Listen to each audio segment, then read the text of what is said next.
इस वीडियो में अपन बात करेंगे फर्स्ट लॉ ऑफ थर्मोडाइनमिक्स।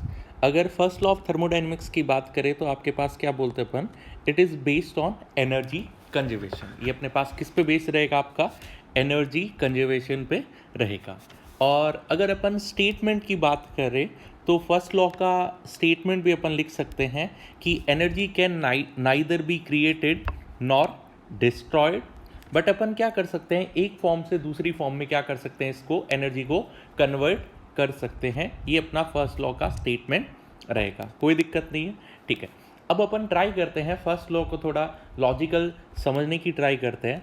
अपन मानते हैं अपने पास क्या है, कोई गैस है, अपने पास क्या है, कोई सिस्टम है, सिस्टम में अपने पास गैस है। अब गैस के लिए अगर अपन बात करें कि भाई गैस पे क्या क्या पॉसिबिलिटी अपने पास रहेगा, तो अपन दो चीज़ बोल सकते। अगर वर्क डन के केस में बात करें तो अपन बोल सकते हैं दो चीज़ हो सकता है। एक तो हो सकता है आपका work done on the gas, एक आपके पास पॉसिबिलिटी है work done by the gas हो सकता है। और सेम इसी चीज़ में अपन बोल सकते हैं कि भाई या तो गैस को आप हीट कर सकते हो, या तो हो सकता है हीट एब्जॉर्ब हो सकता है, या हो सकता है अपने पास हीट क्या हो गया, आपके पास रिलीज हो गया। इतना क्लियर हुआ। अपन ने बात करें कि भाई अपन ने क्या बोला, अपन ने बोला कि अपने पास क्या था, गैस था। अब गैस के केस में दो पॉसिबिलिटी है कि या तो work done by the gas होगा या work done on the gas रहेगा। या अपन बोलेंगे कि भाई ये सिस्टम हीट एब्जॉर्ब कर रहा है या सिस्टम हीट क्या कर रहा है, आपका रिलीज कर रहा है। ये दो पॉसिबिलिटी है। ये वर्क डन और हीट वाला पार्ट समझ में आया सब लोगों के? ठीक है, तो इसी पार्ट में अपन बात करते हैं कि अगर इनिशियल एनर्जी की बात करें, अपन किसकी बात करें, इनिशियल एनर्जी की बात करें, तो इनिशियली सिर्फ अपने पास गैस था, तो अपन बोलते हैं इनिशियली सिस्टम के पास क्या था, कुछ इंटरनल एनर्जी U1 था। इनिशियली सिस्टम के पास क्या था, इंटरनल एनर्जी क्या था, U इनिशियल बोल दो या क्या बोल दो आप, U1 बोल दो, कोई दिक्कत नहीं है। ठीक है, अब जैसे ये सारी चीज़ें आपके पास हुआ कि भाई वर्क डन की बात की, हीट की बात की, इससे आपका क्या होगा, सिस्टम का एनर्जी क्या हो जाएगा, चेंज हो जाएगा। सिस्टम का एनर्जी क्या हो जाएगा, चेंज हो जाएगा। तो अपन बोल सकते हैं final energy E final is equal to, initial energy क्या था आपका, इंटरनल एनर्जी। अब मान लीजिए वो हीट एब्जॉर्ब कर रहा है या हीट रिलीज कर रहा है, इन दोनों को अपन ने किससे डिनोट किया, Q से डिनोट किया। प्लस क्या लिखा अपन ने, W, प्लस क्या लिखा अपन ने, W का मतलब क्या हुआ, अपन ने क्या बोला, वर्क डन। W का मतलब क्या हुआ, वर्क डन। अब इन सब की बात करें कि भाई इन सब को ऐड कर दो तो वो किसके इक्वल आ जाएगा, आपका U फाइनल। वो किसके इक्वल आ जाएगा, आपका U फाइनल। अपन जो भी बात कर रहे हैं विथ साइन बात कर रहे हैं। अपन किस में बात कर रहे हैं, विथ साइन, क्योंकि क्यों आपने पॉजिटिव नेगेटिव नहीं बात की, अपन ने नॉर्मल क्या बोला है, अपन ने सिर्फ हीट की बात की है। इतनी बात क्लियर हुई सब लोगों के? ठीक है, तो इसी के बेसिस पे अपन बता सकते हैं U final minus U initial is equal to Q plus W। इतनी बात क्लियर हुई सब लोगों के? ठीक है, अब इसके बाद इसको अपन बोल सकते हैं delta U is equal to Q plus W। Delta U is equal to क्या है अपने पास, Q plus W। Delta U का मतलब क्या है आपका, change in internal energy. Q का मतलब क्या हुआ, अपन Q का मतलब हीट से रिलेटेड बात कर रहे हैं। W का मतलब क्या हुआ आपका, वर्क डन। W का मतलब क्या हुआ आपका, वर्क डन। वो अलग अलग केस अपन बात करते हैं। अगर आप आइसोलेटेड सिस्टम बात करो, क्लोज सिस्टम बात करो, तो उसके बेसिस में अलग अलग अपन कंडीशन लिख सकते हैं। बट इतना स्टेटमेंट क्लियर हुआ सब लोगों को कि भाई आपके पास चेंज इन इंटरनल एनर्जी, अपन क्या बोल सकते हैं, चेंज इन इंटरनल एनर्जी वो किसके इक्वल रहेगा, वो इक्वल रहेगा आपका हीट सप्लाइड, हीट एब्जॉर्ब या रिलीज बोल दो, प्लस क्या होगा आपका work done by the system और work done on the system. यहाँ पे जो भी चीज़ें बात कर रहे हैं अपन विद साइन बात कर रहे हैं। तो क्लियर हुआ इतना चीज़। अब ये क्या बोल दिया अपन ने, ये आपका मैथमेटिकल एक्सप्रेशन आ गया फर्स्ट लॉ का। फर्स्ट लॉ का मैथमेटिकल एक्सप्रेशन क्या आएगा, delta U is equal to Q plus W। Clear हुई इतनी बात, किसी के कोई दिक्कत नहीं है? और अगर स्टेटमेंट की बात करें तो क्या बोल सकते हो कि energy can neither be created nor destroyed, but अपन क्या कर सकते हैं, एक फॉर्म से दूसरी फॉर्म में एनर्जी को ट्रांसफॉर्म कर सकते हैं। क्लियर हुई इतनी चीज़, कोई प्रॉब्लम नहीं है, ठीक है। अब अपन क्या करते हैं, अलग अलग केस के लिए बात करते हैं कि अगर अपन क्या कंसीडर करें, आइसोलेटेड सिस्टम बात करें, अपन क्या करें, आइसोलेटेड सिस्टम की बात करें। तो पहले तो मेरे को बताइए आइसोलेटेड सिस्टम का मतलब क्या हुआ। आइसोलेटेड सिस्टम का मतलब हुआ ऐसा सिस्टम जिसमें न तो आपका मास मैटर ट्रांसफ़र होगा, नहीं आपके पास हीट का एक्सचेंज होगा। तो अगर आपके पास हीट और मैटर दोनों एक्सचेंज नहीं हो रहा तो आप क्या बोलोगे, Q is equal to zero रहेगा और आपका वर्क डन भी क्या होगा, आपका ज़ीरो। वर्क डन भी क्या होगा अपने पास, ज़ीरो रहेगा। तो अपन बोल सकते हैं for isolated system delta U is equal to zero. Delta U का मतलब क्या हुआ, चेंज इन इंटरनल एनर्जी। तो अगर change in internal energy zero हुआ तो अपन बोल सकते हैं U इज इक्वल टू क्या आ गया आपका, constant. For isolated system internal energy क्या रहेगा आपका, कांस्टेंट रहेगा। ध्यान रखना कभी भी अपन इंटरनल एनर्जी ज़ीरो की बात नहीं करते, अपन क्या बोलेंगे, चेंज इन इंटरनल एनर्जी क्या रहेगा आपके पास, ज़ीरो रहेगा। कोई दिक्कत नहीं है, ठीक है। अब उसके बाद एक दो और चीज़ें बात आती है कि भाई अगर अपन बात करें किसकी, इंटरनल एनर्जी की, अपन किसकी बात करें, इंटरनल एनर्जी की बात करें तो आपके पास क्या रहता है, आपका स्टेट वेरिएबल होगा। इंटरनल एनर्जी क्या होगा आपके पास, स्टेट वेरिएबल होगा। और दूसरी चीज़ क्या बोलते हैं, ये आपका एक्सटेंसिव होगा कि इंटेंसिव प्रॉपर्टी। याद करो अपन ने लास्ट एक या दो लेक्चर पहले एक्सटेंसिव इंटेंसिव की बात की थी, तो अपन ने बोला था आपका इंटरनल एनर्जी एक्सटेंसिव प्रॉपर्टी रहेगा। इंटरनल एनर्जी क्या रहेगा आपका, एक्सटेंसिव प्रॉपर्टी रहेगा। इसीलिए अपन बोल सकते हैं अगर आपके पास साइक्लिक प्रोसेस हो, कौन सा प्रोसेस हो, साइक्लिक प्रोसेस हो, तो साइक्लिक प्रोसेस का मतलब क्या हुआ कि वापस आपका उसी पोजीशन पे वापस आ गए। तो साइक्लिक प्रोसेस में बोल सकते हैं आपका डेल्टा यू क्या रहेगा, ज़ीरो। साइक्लिक प्रोसेस में डेल्टा यू क्या रहेगा, ज़ीरो। अगर डेल्टा यू ज़ीरो रहेगा तो अपन बोल सकते हैं according to first law of thermodynamics delta U is equal to Q plus W है। और अगर आपका डेल्टा यू आपका अगर ज़ीरो आ रहा है, अगर डेल्टा यू आपका ज़ीरो आ रहा है तो अपन बोल सकते हैं Q plus W is equal to zero. Q plus W is equal to क्या रहेगा, ज़ीरो। ये अपने को याद नहीं रखना कि भाई साइक्लिक प्रोसेस के लिए क्या हुआ, आइसोथर्मल आइसोलेटेड के लिए क्या हुआ। पेपर में जब भी क्वेश्चन आए आप थोड़ा सोचना और ऑप्शन उसके अकॉर्डिंग आप सेलेक्ट कर लेना। क्लियर हुआ इतना, कोई प्रॉब्लम नहीं है। तो फर्स्ट लॉ सब लोगों को क्लियर हुआ। फर्स्ट लॉ ऑफ थर्मोडाइनमिक्स आपका क्या बोलता है कि भाई ये आपका एनर्जी कंजर्वेशन पे बेस रहेगा। और अगला स्टेटमेंट इसका क्या बोल सकते हो कि भाई इसका स्टेटमेंट रहता है एनर्जी को आप न तो क्रिएट कर सकते हो, नहीं क्या कर सकते हो, डिस्ट्रॉय कर सकते हो, बट आप क्या कर सकते हो, एक फॉर्म से दूसरी फॉर्म में कन्वर्ट कर सकते हो। एनर्जी को एक फॉर्म से दूसरी फॉर्म में क्या कर सकते हो, आप कन्वर्ट कर सकते हो। क्लियर हुई इतनी बात, ठीक है। अब एनर्जी के बाद आपका या फर्स्ट लॉ के बाद अगला टर्म आता है अपने पास वर्क। अगला टर्म क्या आता है आपके पास, वर्क। अगर वर्क की बात करें तो एक और चीज़ ध्यान रखना कि जब भी क्वेश्चन में आए आप वर्क का मतलब वो बात करेगा आपका न्यूमेरिकल वैल्यू। वर्क का मतलब किसकी बात करेगा, आपका न्यूमेरिकल वैल्यू की बात करेगा। तो अगर आपके पास एक है 10 जूल है और एक आपका 8 जूल है, दोनों में पूछे कौन सा वर्क डन ज़्यादा हुआ तो आप क्या बोलोगे, -10 joule is greater than 8 joule. यहाँ पे आप सिर्फ वर्क डन में न्यूमेरिकल वैल्यू कंसीडर करोगे, साइन की बात नहीं करेंगे। क्यों नहीं बात करेंगे, साइन आपका डायरेक्शन के बारे में बताता है कि भाई आपका डायरेक्शन क्या रहेगा, कि भाई work done by the system है कि work done on the system है। तो एक चीज़ क्लियर हुआ, चाहे नोट बना के भी लिख लीजिए कि जब भी वर्क डन की बात आएगी तो वो आपका न्यूमेरिकल वैल्यू की बात कर रहा है। क्लियर हुआ, ठीक है। अब उसके बाद आता है कि भाई वर्क डन को अपन अलग अलग पार्ट में डिवाइड करते हैं। तो सबसे पहले अपन बात करते हैं मैकेनिकल वर्क डन। सबसे पहले अपन किसकी बात करते हैं, मैकेनिकल वर्क डन।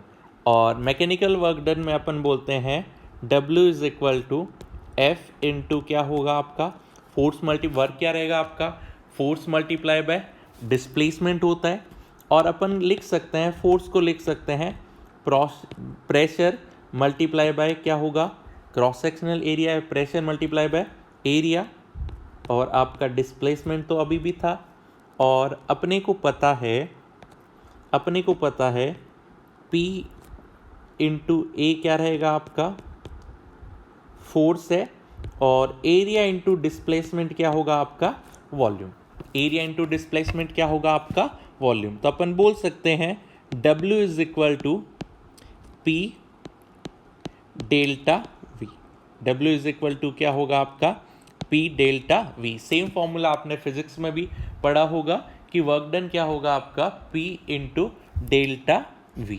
अब मैकेनिकल वर्क डन का मतलब क्या हुआ, अपन बात कर रहे हैं आइदर आपका कंप्रेशन होगा या क्या होगा आपका एक्सपेंशन, आइदर कंप्रेशन होगा या क्या होगा आपका एक्सपेंशन। अब इसको अपन एक एग्जाम्पल के थ्रू समझते हैं, इसको अपन क्या करते हैं एक एग्जाम्पल के थ्रू समझने का ट्राई करते हैं कि भाई कंप्रेशन का मतलब क्या हुआ। अपन बात करते हैं कि भाई मान लीजिए आपके पास एक मूवेबल पिस्टन है, आपके पास क्या एक सिलेंडर था जिसमें आपने क्या ऐड कर रखा है मूवेबल पिस्टन ऐड कर रखा है, और अपन बोलते हैं कि भाई इसमें अलग अलग पोजीशन बोल देते हैं कि भाई ये ए केस आ गया, और ये अपन ने बोल दिया कि भाई ये ए केस आया था, और ये वाला केस अपन ने क्या लिखा बी, एक ए लिखा और दूसरा क्या लिखा बी। अगर पिस्टन अपवर्ड डायरेक्शन में मूव कर रहा है, अगर पिस्टन क्या कर रहा है आपका अपवर्ड डायरेक्शन में मूव कर रहा है, तो आपका वॉल्यूम क्या होगा आपका इंक्रीज होगा। वॉल्यूम अगर इंक्रीज होगा तो उसको क्या बोलोगे आप एक्सपेंशन, वॉल्यूम अगर इंक्रीज किया तो इसको क्या बोलोगे आप एक्सपेंशन। अगर यही पिस्टन आपका डाउनवर्ड डायरेक्शन में मूव करे, यही पिस्टन कौन सी डायरेक्शन में मूव करे डाउनवर्ड डायरेक्शन में मूव करे, इसका मतलब क्या हुआ वॉल्यूम डिक्रीज कर रहा है, वॉल्यूम डिक्रीज का मतलब क्या हुआ आपका कंप्रेशन, वॉल्यूम डिक्रीज का मतलब क्या हुआ आपका कंप्रेशन। तो मैकेनिकल वर्क डन की बात करें तो मैकेनिकल वर्क डन अपन जो इस चैप्टर में जो मेनली बात करेंगे वो आप मैकेनिकल वर्क डन की ही बात करोगे। तो बोल सकते हैं इस चैप्टर में अपन जो भी वर्क डन डिस्कस करेंगे वो कौन सा वर्क डन होगा आपका मैकेनिकल वर्क डन रहेगा। अब मैकेनिकल वर्क डन के बाद आता है आपके पास next part, next work done बोलते हैं अपन ग्रेविटेशनल। नेक्स्ट क्या रहेगा आपका ग्रेविटेशनल वर्क डन। अगर ग्रेविटेशनल वर्क डन की बात करें तो W इज इक्वल टू क्या हो जाएगा आपका mgh, वर्क डन क्या हो जाएगा आपका mgh, कोई दिक्कत नहीं है। और ग्रेविटेशनल वर्क डन अपन ने डिटेल से कहाँ पे पढ़ा था फिजिक्स में भी पढ़ा था, ग्रेविटेशनल वर्क डन डिटेल से कहाँ पे पढ़ा था अपन ने फिजिक्स में जब भी अपन ने थर्मोडाइनमिक्स डिस्कस की थी। अब ग्रेविटेशनल के बाद आता है नेक्स्ट पार्ट में आपका electrical work done. Next part क्या आता है आपका इलेक्ट्रिकल वर्क। अगर इलेक्ट्रिकल वर्क की बात करें तो यहाँ पे बोलते हैं W is equal to NF E cell बोल सकते हैं, या इसी का एक और फॉर्मूला रहता है W is equal to voltage multiply by current multiply by क्या रहेगा आपका टाइम। तो अपन ने इलेक्ट्रिकल वर्क डन ये भी फिजिक्स में पढ़ा था, और यहाँ पे केमिस्ट्री की बात करें तो ये चीज़ें अपन इलेक्ट्रोकेमिस्ट्री में बात करेंगे, ये चीज़ें वापस से कहाँ पे पढ़ेंगे अपन इलेक्ट्रोकेमिस्ट्री में पढ़ेंगे। तो अगर वर्क डन की बात करें तो अपने पास 3 टाइप के वर्क रहेंगे। पहला क्या होगा मैकेनिकल हुआ, मैकेनिकल का मतलब क्या हुआ आइदर आप कंप्रेशन की बात करोगे या किसकी बात करोगे एक्सपेंशन की। दूसरा कौन सा वर्क डन होगा आपका ग्रेविटेशनल वर्क डन होगा, और तीसरा अपन ने बोल दिया इलेक्ट्रिकल वर्क डन। तीसरा क्या रहेगा आपका इलेक्ट्रिकल वर्क डन रहेगा, कोई दिक्कत नहीं है। इतनी बात क्लियर हुई सब लोगों के, ठीक है। अब उसके बाद आता है नेक्स्ट पार्ट, वर्क डन के बाद अगला पॉइंट आता है अपने पास हीट। वर्क डन के बाद अगली चीज़ अपन क्या बोलते हैं अपन हीट। अगर हीट की बात करें तो याद करो कैलोरीमेट्री में अपन एक फॉर्मूला लिखा था या हीट डिटेल से बात की थी। हीट क्या रहेगा Q is equal to MS delta T। Q is equal to क्या होगा आपका ms delta T। Q m का मतलब क्या हुआ आपके पास, मास की बात कर ली। S का मतलब क्या हुआ अपन ने, S का मतलब क्या हुआ आपका स्पेसिफिक हीट बोल दिया। और डेल्टा T का मतलब क्या हुआ, change in temperature. Change in क्या हुआ आपका टेम्परेचर। कोई दिक्कत नहीं है, एब्सोल्यूट वैल्यू की बात नहीं कर रहे यहाँ पे अपन, सिर्फ किसकी बात कर रहे हैं, टेम्परेचर चेंज की बात कर रहे हैं। और एक और चीज़ याद रखना, इसी फॉर्मूले को अपन Q is equal to M S delta T को एक और कभी कभी Q is equal to N S delta T भी लिख देते हैं। आप मोल कब कंसीडर करोगे, अगर स्पेसिफिक हीट का यूनिट आपको पर ग्राम दे रखा है तो आप मास किस में कंसीडर करोगे, ग्राम में कंसीडर करोगे। अगर यही स्पेसिफिक हीट का वैल्यू आपको स्पेसिफिक हीट का वैल्यू पर मोल स्पेसिफाई कर दे या पर मोल गिवन रहेगा, तो आप जो भी मास रहेगा, मास की जगह आप क्या कंसीडर करोगे, मोल।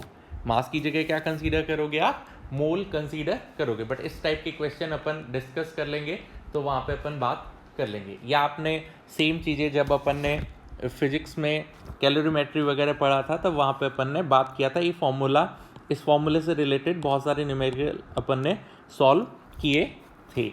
कोई दिक्कत नहीं है। तो अभी तक सब लोगों को वर्क डन क्लियर हुआ और हीट भी क्लियर हुआ अच्छे से, ठीक है। अब वर्क डन और हीट के बाद नेक्स्ट पार्ट आता है आपका साइन कन्वेंशन। नेक्स्ट पार्ट क्या आता है आपके पास, साइन कन्वेंशन। वैसे तो अपन ने एक बार पहले लिख लिया था, फिर भी अपन वापस से एक बार और बात कर लेते हैं। साइन कन्वेंशन में अपन बात करते हैं दो ही चीज़ों की, एक तो बात करेंगे अपन हीट की बात करेंगे और दूसरा अपन बात करेंगे वर्क डन की। हीट की बात करेंगे और किसकी बात करेंगे, वर्क डन की। तो अगर अपन हीट के केस में बात करें, अगर सिस्टम हीट एब्जॉर्ब कर रहा है, अगर अपन क्या बात करें, सिस्टम अगर हीट एब्जॉर्ब कर रहा है, इसका मतलब हीट को क्या कंसीडर करेंगे अपन, Q को क्या कंसीडर करेंगे, पॉजिटिव। अगर यही सिस्टम हीट रिलीज कर रहा है, अगर सिस्टम हीट क्या कर रहा है आपका, रिलीज कर रहा है, या आपको बोल दे हीट इवॉल्व बोल दे या रिलीज बोल दे, दोनों का मतलब क्या रहेगा, सेम। और इस केस में अपन क्या साइन कंसीडर करेंगे, हीट का नेगेटिव साइन। हीट का कौन सा साइन कंसीडर करेंगे अपन, नेगेटिव साइन कंसीडर करेंगे। तो अगर आपको बोल दे if heat release by the system is 70 joule, आपको क्या स्टेटमेंट आया, लिखिए एक चीज, if heat release by the system is 70 joule, तो बताइए Q का वैल्यू क्या होगा आपका, Q is equal to plus 70 joule consider करोगे, या आप Q इज इक्वल टू बोलोगे Q is equal to minus 70 joule, बताइए क्या रहेगा। तो अपने को बोल रखा है हीट रिलीज का मतलब हीट का कौन सा साइन कंसीडर करोगे आप, हीट का नेगेटिव साइन कंसीडर करेंगे। तो इस केस में अपन बात करेंगे Q क्या रहेगा आपका, माइनस 70 जूल रहेगा। क्लियर हुआ, कोई दिक्कत नहीं है, ठीक है। अब हीट के बाद आता है नेक्स्ट पार्ट आता है आपके पास वर्क डन। हीट के बाद नेक्स्ट पार्ट क्या बोलते हैं अपन, वर्क डन। तो वर्क डन में अपन दो वर्क डन में बोलते हैं, एक तो रहेगा आपका work done by the system और दूसरा क्या रहेगा आपका वर्क डन, एक तो रहेगा work done by the system और दूसरा बोल दिया अपन ने work done on the system. एक work done by the system बोल दिया और दूसरा क्या बोल दिया अपन ने, work done on the system. तो जैसे कि अपन बात करते हैं कि भाई फिजिक्स में और केमिस्ट्री में वर्क डन का थोड़ा साइन आपका डिफरेंट रहता है। फिजिक्स और केमिस्ट्री में वर्क डन का साइन क्या रहता है आपका, डिफरेंट रहता है। तो इसको अपन समझते हैं कि भाई अगर अपन केमिस्ट्री में बात करें तो केमिस्ट्री में अपन बोलते हैं आपका रेफरेंस क्या रहेगा, आपका एक्सटर्नल रेफरेंस क्या रहेगा, एक्सटर्नल फोर्स। अगर रेफरेंस एक्सटर्नल फोर्स बोल दो चाहे एक्सटर्नल प्रेशर बोल दो, दोनों क्या रहेगा आपका सेम। तो अगर एक्सटर्नल फोर्स आपका रेफरेंस होगा तो एक चीज़ मेरे को बताइए, अपन एक मूवेबल पिस्टन कंसीडर किया, अगर अपन बोलते हैं कि भाई आप P एक्सटर्नल अपन ने लिख दिया, ठीक है, P एक्सटर्नल अपन ने लिख दिया। अब P एक्सटर्नल की वजह से अगर ये पिस्टन आपका डाउनवर्ड डायरेक्शन में मूव कर जाए, पिस्टन किधर मूव कर जाए, आपका डाउनवर्ड डायरेक्शन में मूव कर जाए, इसका मतलब क्या होगा, आपका वॉल्यूम डिक्रीज करेगा। वॉल्यूम डिक्रीज करने का मतलब क्या हुआ, आपका कंप्रेशन हुआ। तो अगर बताओ कि भाई कंप्रेशन किसकी वजह से होगा, एक्सटर्नल सोर्स की वजह से होगा, और एक्सटर्नल सोर्स क्या है, आपका रेफरेंस है। तो अगर आप वर्क डन रेफरेंस की वजह से बात करोगे तो क्या बोलोगे, वर्क डन क्या होगा, आपका पॉजिटिव। समझे इतनी चीज, ठीक है। अगर इसी केस में अगर आप बोल दो कि भाई अपन ने फिर से मूवेबल पिस्टन कंसीडर किया, ठीक है, और आपके पास हुआ क्या इस बार, गैस की वजह से पिस्टन आपका अपवर्ड डायरेक्शन में मूव कर गया। गैस की वजह से पिस्टन किधर मूव कर गया, अपवर्ड डायरेक्शन में मूव कर गया। तो आप बोलोगे वॉल्यूम इंक्रीज कर रहा है। वॉल्यूम इंक्रीज करने का मतलब क्या हुआ, आपका एक्सपेंशन हुआ।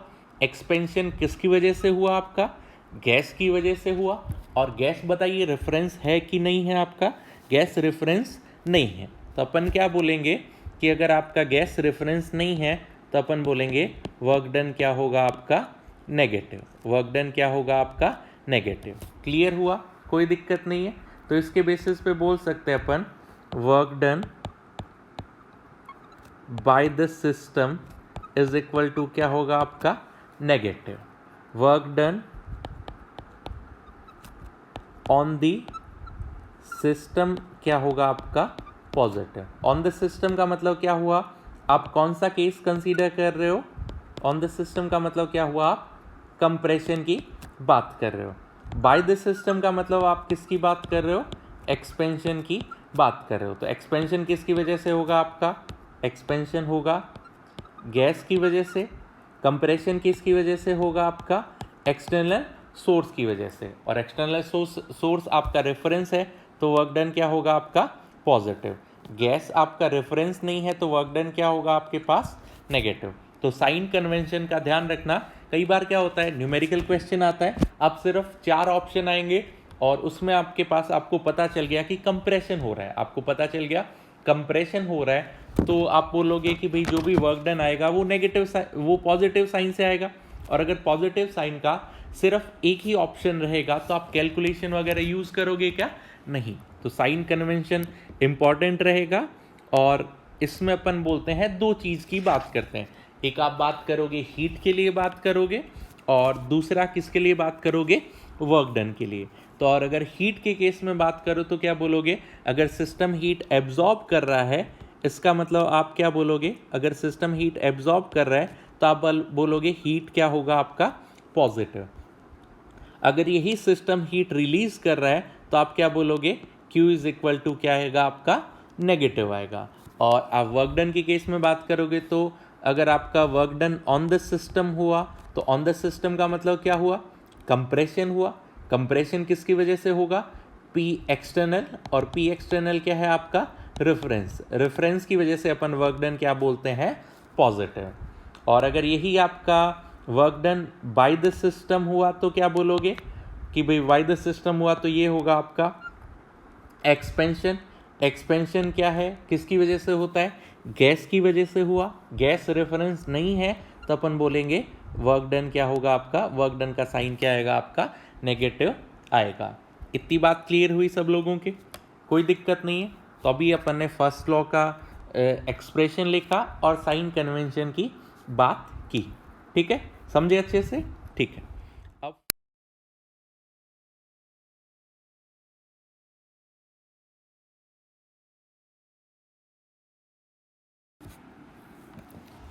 अभी अपने पास फर्स्ट लॉ ऑफ थर्मोडायनेमिक्स के बाद नेक्स्ट टर्म आता है अपने पास एंथैल्पी। नेक्स्ट टर्म क्या आता है आपका, एंथैल्पी। एंथैल्पी को अपन डिनोट करते हैं H से, ठीक है। और इसकी कुछ चीज़ें रहती है, कुछ प्रॉपर्टीज़ रहती है। तो फर्स्ट पॉइंट बोलते हैं एंथैल्पी आपका क्या रहेगा, आपका स्टेट फंक्शन। एंथैल्पी क्या होगा, आपका स्टेट फंक्शन रहेगा। इसका मतलब ये सिर्फ इनिशियल और फाइनल स्टेट पे डिपेंड करेगा, पाथ पे डिपेंड नहीं करता। दूसरी चीज़ आती है कि भाई अपन क्या बोलते हैं, एंथैल्पी क्या होता है आपका एक्सटेंसिव इन नेचर होगा। एंथैल्पी क्या होगा, extensive in nature. Extensive in nature का मतलब क्या हुआ, एंथैल्पी आपका मास पे डिपेंड नहीं करेगा। कई बार डायरेक्टली क्वेश्चन आ जाए, स्टेटमेंट आ जाते हैं कि भाई एक्सटेंसिव प्रॉपर्टी कौन कौन सा होगा, इंटेंसिव कौन सा है, स्टेट वेरिएबल कौन है, पाथ वेरिएबल कौन है। तो याद रखना एंथैल्पी आपका स्टेट फंक्शन है और आपका एक्सटेंसिव इन नेचर है। इतनी चीज़ क्लियर हुई, ठीक है। इसके बाद अगला पार्ट आता है एंथैल्पी के फॉर्मूले की बात करें तो वो क्या होता है, H is equal to U plus P V. Enthalpy में क्या बोलते हैं, H इज इक्वल टू क्या रहेगा आपका U plus P V. H is equal to क्या होगा आपका U प्लस पी वी। इतने में कोई दिक्कत नहीं है, ठीक है। अब इसको एक और चीज़ लिख सकते हैं, H is equal to U plus P V लिखा अपन ने, इसी को अपन लिख सकते हैं D H is equal to D U plus delta P V. D U plus क्या रहेगा आपका डेल्टा पी वी। कोई दिक्कत नहीं है, ठीक है। तो ये आपके पास किसका फॉर्मूला हो गया, एंथैल्पी का फॉर्मूला आ गया। अपने पास किसका फॉर्मूला आ गया, एंथैल्पी का फॉर्मूला आ गया। अब इसमें इसका एक और फॉर्म लिख सकते हैं, वो क्या रहेगा आपका delta H is equal to delta U plus P two V two minus P one V one, P two V two minus P one V one. कोई प्रॉब्लम नहीं है।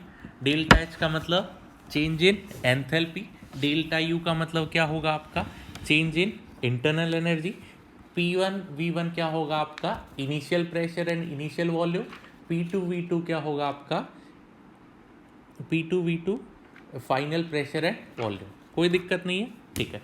अब इनके कुछ केसेस की अपन बात करते हैं, इनके कुछ केसेस वगैरह की अपन यहाँ पे बात करते हैं। तो फर्स्ट केस कंसीडर करते हैं अपन at constant, first case consider करते हैं at constant pressure. First case कहाँ पे कंसीडर करते हैं, एट कांस्टेंट प्रेशर। और अपन बोलते हैं according to first law of thermodynamics आपका D U is equal to D Q plus D W लिख सकते हैं, कोई प्रॉब्लम नहीं हो, ठीक है। नेक्स्ट, अगर कांस्टेंट प्रेशर की बात कर रहे हो तो यहाँ पे क्या लिखेंगे Q D Q at constant pressure. तो अपन लिख सकते हैं इसको D U is equal to D Q minus P D V, और ये अगला एक्सप्रेशन क्या आ जाएगा D Q is equal to D U plus P D V लिखा, कोई दिक्कत नहीं है। अब याद करो यही एंथैल्पी का एक अपन ने स्टेटमेंट लिखा था, ये फॉर्मूला लिखा था। अगर आपका क्या होगा प्रेशर कांस्टेंट हुआ तो ये फॉर्मूला आपका क्या बन जाएगा, यही फॉर्मूला हो जाएगा delta H is equal to delta U plus P delta V. ये फॉर्मूला कहाँ पे रहेगा एट कांस्टेंट प्रेशर, ये फॉर्मूला कहाँ पे रहेगा एट कांस्टेंट प्रेशर। तो अपन लिख सकते हैं at constant pressure D Q is equal to D Q is equal to D H. D Q is equal to क्या आएगा आपका डी एच, कोई दिक्कत नहीं है। और हीट को अपन एक और फॉर्मूला बोल सकते हैं, हीट क्या रहेगा आपका N C P D T. Heat क्या रहेगा आपका N C P D T, कोई प्रॉब्लम नहीं है। क्लियर हुआ। हीट का मतलब याद करो कैलोरीमेट्री में अपन ने थोड़ी देर पहले हीट डिफाइन किया था, तब फॉर्मूला लिखा था एम एस डेल्टा टी। अब एम एस डेल्टा टी कब यूज़ करोगे, अगर मास यूज़ करो, स्पेसिफिक हीट अगर यूज़ करो और मास यूज़ करो। अगर आप हीट कैपेसिटी यूज़ करो तो आप ये फॉर्मूला क्या यूज़ करोगे N C P delta T. तो अपने पास क्या फॉर्मूला आ गया delta H is equal to N C P delta T. Delta H is equal to क्या आएगा आपका N C P delta T. ये फॉर्मूला कब वैलिड रहेगा एट कांस्टेंट प्रेशर। ये फॉर्मूला कब रहेगा आपका एट कांस्टेंट प्रेशर। तो एक और चीज़ बोल सकते हैं कि एंथैल्पी का मतलब क्या हुआ heat exchange eight constant pressure. Enthalpy का मतलब क्या हुआ आपका heat exchange eight constant pressure. कोई दिक्कत नहीं है, यहाँ तक समझे सारे लोग, ठीक है। अब अपन बात करते हैं कि भाई अगर आइडियल गैस होता या रियल गैस होता तो क्या कुछ फॉर्मूला में, इस फॉर्मूले में कुछ डिफरेंस, कुछ फ़र्क रहता है या फॉर्मूला अपन बोलते सेम होगा। तो अपन बात करते हैं यहाँ पे। तो अगर आपके पास क्या होता रियल गैस होता, अपन अगर अपने पास कौन सी गैस होती, रियल गैस होती। तो रियल गैस की अगर अपन बात करें तो रियल गैस में भी बोलते हैं अपन first law of thermodynamics valid रहेगा। Delta H is equal to बोल सकते हैं delta U plus P delta V. और इतनी बात क्लियर हुई, ठीक है। और फर्स्ट लॉ ऑफ थर्मोडाइनमिक्स के बेसिस पे अपन ने क्या बोला था, delta U is equal to Q plus W. Q plus क्या लिखा अपन ने, डब्ल्यू। तो डेल्टा यू को लिखा क्यू प्लस डब्ल्यू लिखा, और यहाँ पे कांस्टेंट प्रेशर पे बात करें तो क्यू पी लिख दिया प्लस पी डेल्टा वी लिखा। और वर्क डन को क्या लिख सकते हैं अपन, minus of P delta V. ये दोनों क्या हो गया आपका, कैंसिल हो गया। तो अपने पास क्या एक्सप्रेशन आया, delta H is equal to क्या आया, Q P. Delta H is equal to क्या आया, क्यू पी। इसका मतलब क्या हुआ, क्यू पी का फॉर्मूला लिखा था N C P delta T. तो चाहे आप रियल गैस कंसीडर करो, चाहे आप आइडियल गैस कंसीडर करो, दोनों में आपका डेल्टा एच का एक्सप्रेशन क्या होगा, N C P delta T. Delta H का एक्सप्रेशन क्या होगा आपका, N C P delta T. तो इतनी बात क्लियर हुई। तो डेल्टा एच का ऑलवेज एक्सप्रेशन क्या होगा आपका, सेम होगा। समझे यहाँ तक, ठीक है। अब बात करते हैं कि भाई जो पेपर में अपने पास क्वेश्चन आता है उससे रिलेटेड अपन नेक्स्ट कंसेप्ट सीखते हैं कि भाई एंथैल्पी आप अगर आप बात करो फेज चेंज के लिए, एंथैल्पी किसके लिए बात करो, फेज चेंज के लिए बात करो या फेज ट्रांसफॉर्मेशन के लिए बात करो। और ये किस में बात कर रहे हैं, इन केमिकल रिएक्शन। अब ये जो चीज़ें लिख रहे हैं वो सिर्फ और सिर्फ आप किसके लिए बात करोगे, केमिकल रिएक्शन के लिए बात कर रहे हैं। तो केमिकल रिएक्शन के लिए एक चीज़ आप लोग ध्यान रखना कि आपका टेम्परेचर क्या होगा। कोई भी केमिकल रिएक्शन की बात करो तो केमिकल रिएक्शन में अपन बोलते हैं टेम्परेचर क्या होगा आपका, कांस्टेंट रहेगा, कोई दिक्कत नहीं है, ठीक है। अगर टेम्परेचर आपका कांस्टेंट रहेगा तो बोलोगे कि भाई क्या चीज़ चेंज हो रहा है, तो अपन बोलते हैं केमिकल रिएक्शन में मोल आपका चेंज होगा। केमिकल रिएक्शन में क्या चेंज हो रहा है अपने पास, मोल चेंज हो रहा है।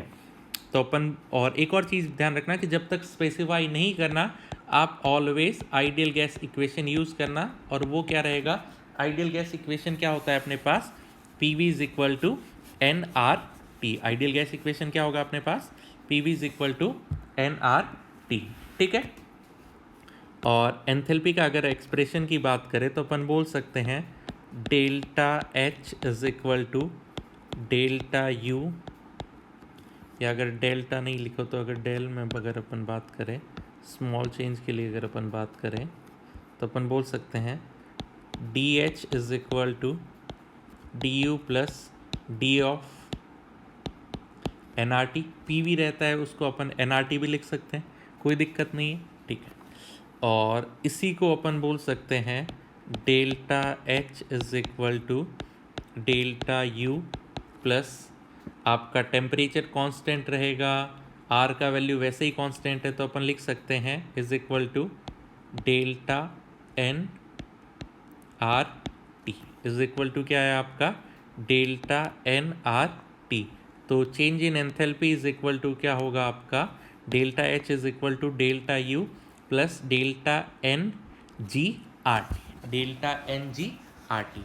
और ये फॉर्मूला किसके लिए वैलिड रहेगा, ओनली फॉर गैस के लिए बात करते हैं। ओनली फॉर किसके लिए बात करते हैं, गैस। अगर सॉलिड और लिक्विड रहता तो ये फॉर्मूला आपका अप्लीकेबल नहीं रहेगा। एक और चीज़ याद रखना, डेल्टा यू को कुछ कुछ जगह डेल्टा ई भी लिखा हुआ रहेगा। डेल्टा यू को क्या लिखा हुआ रहेगा, डेल्टा ई भी लिखा हुआ आपको मिल सकता है। अब ये इक्वेशन इंपॉर्टेंट है और इनमें जो भी टर्म लिखा हुआ है उसका मीनिंग अपन समझते हैं। डेल्टा एच का एक नाम क्या रहता है आपका, एंथैल्पी बोलते हैं। और पेपर में जो चीज़ आएगी वहाँ पे एंथैल्पी आपका नहीं दिया हुआ होगा, वहाँ पे डेल्टा एच को लिखा रहेगा heat of reaction. Delta H का मतलब क्या होगा, heat of reaction at constant pressure. Delta H का मतलब क्या होगा, heat of reaction at constant pressure. और आपको डेल्टा यू या डेल्टा ई दिया हुआ हो, इसका मतलब क्या होगा आपका, heat of reaction at constant volume. Delta U और डेल्टा ई दिया हुआ उसका मतलब क्या होगा, heat of reaction at constant volume. Heat of reaction eight क्या होगा आपका, कांस्टेंट वॉल्यूम। डेल्टा एन का मतलब क्या होगा आपका, डेल्टा का मतलब क्या होगा आपका, चेंज। एन का मतलब क्या होगा, चेंज इन मोल बोलते हैं। और ध्यान रखना ये पार्ट इंपॉर्टेंट है, डेल्टा एन जी का मतलब क्या होगा, change in moles of gaseous species. Change in moles of gaseous species. सिर्फ और सिर्फ गैसियस स्पीसीज की बात करोगे, सॉलिड और लिक्विड को अपन कंसीडर नहीं करेंगे। तो अपन बोल सकते हैं केमिकल रिएक्शन के लिए delta H is equal to, chemical reaction के लिए अपने पास क्या एक्सप्रेशन आया, delta H is equal to delta U plus delta N G R T. और टी इज इक्वल टू क्या होगा आपका, टेम्परेचर होगा। और टेम्परेचर किस में यूज़ करोगे, केल्विन में। और टेम्परेचर अगर केल्विन में यूज़ करो, और ठीक है वो आर आपको भी पता है कि भाई आर का दो वैल्यू रहता है, एक 0.0821 रहेगा और एक 8.314। तो यहाँ पे अपन आर इज इक्वल टू क्या यूज़ करेंगे, 8.314, क्योंकि एनर्जी किस में कंसीडर कर रहे हैं अपन, जूल में। एनर्जी किस में कंसीडर कर रहे हैं, जूल में। और एनर्जी अगर एटीएम लीटर में कंसीडर करो, अगर एनर्जी आप जूल में कंसीडर करते हो तो आर इज इक्वल टू कितना होगा, 8.314। अगर यही एनर्जी आप एटीएम लीटर में कंसीडर करो तो आर इज इक्वल टू क्या होगा, 0.0821। और यही एनर्जी अगर कैलोरी में कंसीडर करो, तो आर इज इक्वल टू क्या होगा, 2। तो ध्यान रखना आर का वैल्यू कब क्या यूज़ करना है, आर 8.314 कब यूज़ करोगे, अगर एनर्जी किस में यूज़ कर रहे हो, जूल में। अगर यही एनर्जी किस में कंसीडर करो आप, एटीएम लीटर में कंसीडर करो, तो आर इज इक्वल टू क्या होगा, 0.0821। और यही अगर आप एनर्जी कैलोरी में कंसीडर करो, तो आर इज इक्वल टू कितना आएगा आपका, 2। एच का मतलब heat of reaction at constant pressure, U का मतलब heat of reaction at constant volume, N G का मतलब क्या होगा, change in moles of gaseous species. ठीक है इतना, ठीक है। अब इसके एग्जांपल्स की बात करते हैं कि भाई डेल्टा एन जी अपन कैसे कैलकुलेट करते हैं। तो याद रखना delta N G is equal to change in mole बोल सकते हैं, ये इसको लिख सकते हैं moles of product minus moles of reactant. ठीक है, अब एग्जांपल्स के थ्रू बात करते हैं। आपको दिया हुआ है एक एग्जांपल, CaCO3 सॉलिड है ये आपका कन्वर्ट हो रहा है calcium oxide plus CO2। Calcium oxide है आपका सॉलिड, CO2 क्या है, गैस। इस इक्वेशन के लिए अगर आपको पूछे डेल्टा एन जी का वैल्यू बताइए, तो अपने को पता है डेल्टा एन जी का मतलब change in moles of gaseous species. Solid को कभी भी कंसीडर करोगे क्या, नहीं, तो अपन सॉलिड कंसीडर नहीं करेंगे। तो प्रोडक्ट साइड कितना गैस के मोल है आपका, स्टोइचोमेट्री कंसीडर करना है, इसके मोल कितना है, 1 माइनस 0 इज इक्वल टू कितना आया, 1। इस इक्वेशन के लिए डेल्टा एन जी का वैल्यू कितना है आपके पास, 1। दूसरा एग्जाम्पल अगर अपन कंसीडर करें, आपको दिया हुआ है H2 plus half of O2, इससे फॉर्म कर रहा है आपका वाटर। ये भी गैसियस, ये भी गैसियस और ये भी गैसियस है। और क्वेश्चन में पूछा डेल्टा एन जी का वैल्यू बताइए, किसका वैल्यू बताइए, डेल्टा एन जी। तो अपन बोलते हैं सिर्फ गैसियस कंसीडर करेंगे, गैस तीनों गैसियस हुआ तो अपन लिखेंगे 1 माइनस प्रोडक्ट के मोल कितने हुए, 1। मोल का मतलब स्टोइचोमेट्री कंसीडर करोगे। और यहाँ पे अगर बात करें तो 1 माइनस 1 प्लस हाफ कितना हो जाएगा, 3/2। और डेल्टा एन जी का वैल्यू कितना आ जाएगा, -1/2। डेल्टा एन जी का वैल्यू कितना है अपने पास, -1/2।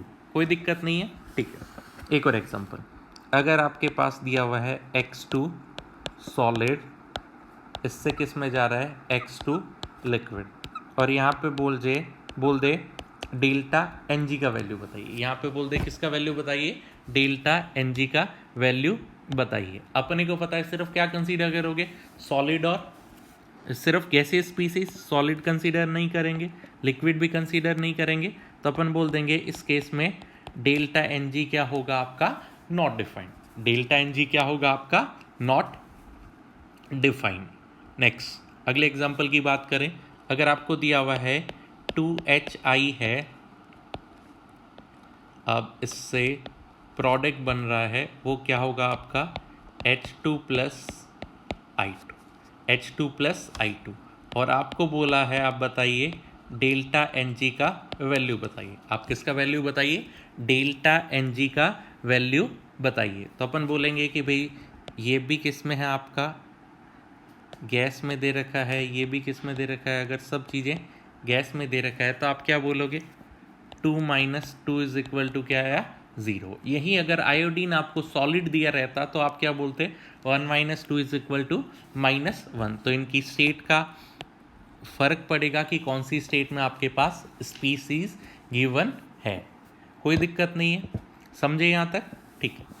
अब इसके कुछ न्यूमेरिकल्स अपन डिस्कस कर लेते हैं कि भाई किस टाइप के अपने पास क्वेश्चन आते हैं। एक प्रीवियस ईयर का एग्जांपल अपन डिस्कस करते हैं।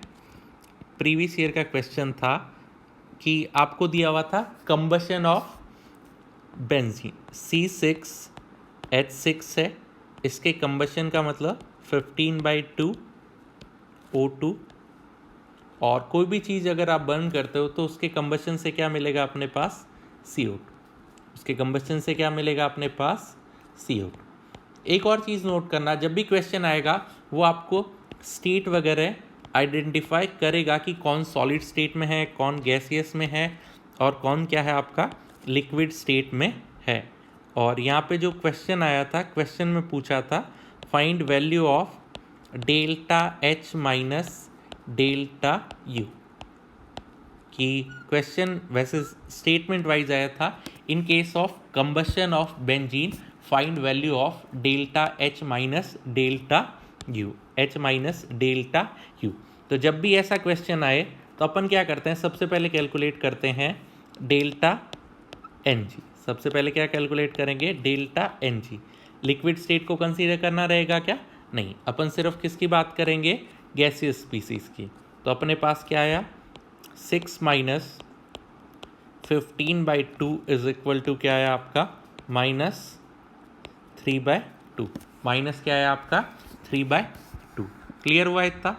और अपने को पता है delta H is equal to delta U plus delta of N G R T. तो delta H minus delta U is equal to क्या हो गया, plus delta N G R T. Delta N G का मतलब क्या हुआ, change in moles, किन के, गैसियस स्पीसीज के। इसका वैल्यू पहले से ही अपन ने कैलकुलेट कर रखा है, तो ये वैल्यू क्या आएगा, -3/2 आर टी, -3/2 आर टी। अगर टेम्परेचर आपको स्पेसिफाई कर रखा है तो आप वैल्यू पुट कर दो, अदरवाइज आपका यही आंसर किसकी फॉर्म में आ जाएगा, आर टी की फॉर्म में आ जाएगा। अदरवाइज आपका आंसर किस में आ जाएगा, आर टी की फॉर्म में आ जाएगा। तो अभी होमवर्क में क्वेश्चन लिख लीजिए कि आपको फाइंड करना, find value of delta H minus delta U of the following. Find delta H minus delta U of following equation या रिएक्शन। फर्स्ट दिया हुआ है carbon plus half of O2, इससे क्या बन रहा है, कार्बन मोनोऑक्साइड, गैसियस दिया हुआ है, ये भी गैसियस दिया हुआ है, और आपको कार्बन क्या दे रखा है, सॉलिड फॉर्म। आपको कार्बन क्या दिया हुआ है, सॉलिड फॉर्म में दिया हुआ है। अगला क्वेश्चन लिखिए, सेकेंड, उसमें दिया हुआ है H2 गैसियस में प्लस I2 सॉलिड, इससे फॉर्म कर रहा है 2HI, ये भी गैसियस फॉर्म में है। और थर्ड और लास्ट क्वेश्चन आपका 2SO2 प्लस O2, इससे फॉर्म करेगा 2SO3। और आपको दिया हुआ है सारी स्पीसीज़ क्या होगा, गैसियस स्पीसीज। सारी स्पीसीज़ क्या दिया हुआ है, गैसियस स्पीसीज। यहाँ तक सब लोगों को क्लियर हुआ? तो एक बार क्या करना, वापस से आप ये 3 होमवर्क के क्वेश्चन सॉल्व करना, और नेक्स्ट लेक्चर में यही एंथैल्पी से रिलेटेड और क्वेश्चन, कुछ कॉम्प्लेक्स प्रॉब्लम्स अपन डिस्कस करेंगे। ठीक है, तो आज अपन ने क्या पढ़ा, आज अपन ने सबसे पहले फर्स्ट लॉ ऑफ थर्मोडाइनमिक्स की बात की। सबसे पहले अपन ने फर्स्ट लॉ ऑफ थर्मोडाइनमिक्स की बात की, उसके बाद अपन ने एंथैल्पी की बात की। एंथैल्पी में भी अपन ने लिखा था कि भाई आपका स्टेट फंक्शन रहता है, एक्सटेंसिव इन नेचर होगा, और एंथैल्पी का जब भी फॉर्मूले की बात आई तो आप क्या बोलोगे, delta H is equal to N C P delta T. Delta H is equal to क्या होगा, N C P delta T. Clear हुआ? और फेज चेंज के लिए बात किया था अपन ने कि भाई केमिकल रिएक्शन की बात करें तो केमिकल रिएक्शन में क्या होगा, टेम्परेचर कांस्टेंट होगा, और क्या चीज़ का चेंज होगा, मोल्स चेंज होंगे। क्या चीज़ चेंज होगा, मोल्स चेंज होंगे। और वहाँ पे अपन बोलते हैं heat of reaction at constant pressure is equal to heat of reaction at constant volume plus delta N G R T. और एक अलग से नोट करके लिख लेना कि भाई आप कब आर का वैल्यू क्या कंसीडर करोगे, 8.314 कब यूज़ करोगे, 0.0821 कब यूज़ करोगे, आर इज इक्वल टू 2 कब यूज़ करोगे। ठीक है, और इनसे रिलेटेड जो भी नोट्स रहेगा वो मैं ग्रुप पे अपलोड करने के लिए, मतलब एक आपको स्कैन वाला नोट्स जो भी रहेंगे वो मैं ग्रुप पे आज अपलोड कर देता हूँ। तो आप वीडियो देखना,